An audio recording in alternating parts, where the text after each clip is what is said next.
وحكومة فرزينم وأنا حاكم هاوجينم. لەگەڵ بەردەوامی ناڕەزایی کەسوکاری ئەنفالکراوەکان دژی دەستگیر نەکردن و دادگای نەکردنی مستەشارەکان بەشێک لە کەسوکاری ئەنفالکراوەکان و ڕێکخراوەکانی تایبەت بە پرسی ئەنفال داوا لە حکوومەتی هەرێم و وەزارەتی دارایی دەکەن موچەی ئەو مستەشارانە ببڕێت کە ناویان لە لیستی داواکراوانی دۆسیەی ئەنفالدا هەیە.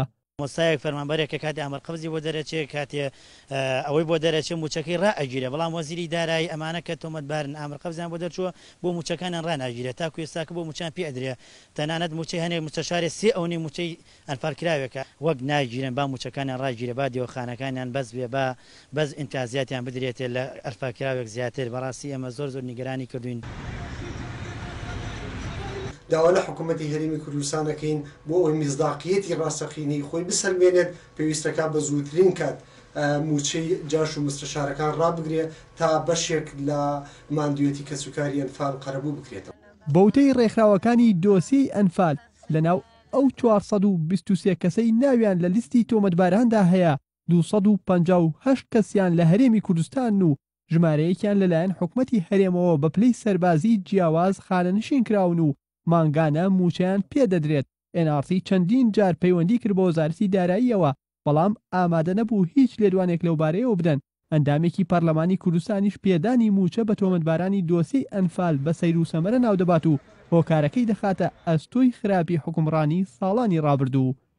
ئەمە لە ڕاستیاکی شتە با بڵێن سەیر و سەمەرەکانی دەسەڵاتداریی کوردیە.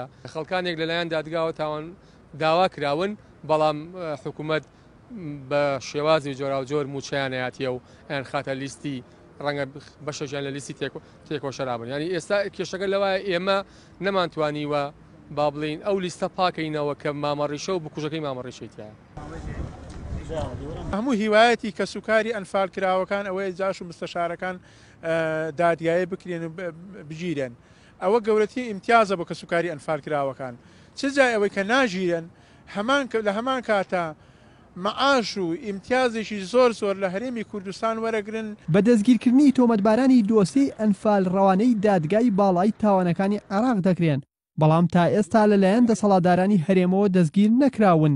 لە ئێستاشدا وەزارەتی دارایی و ئابووری حکوومەتی هەرێم لە چوارچێوەی چاکسازیەکانیدا بڕیاری بڕینی موچەی ئەو تۆمەتبارانەی دەرنەکردووە. بابانە نۆرێن ئاڕتی سلێمانی.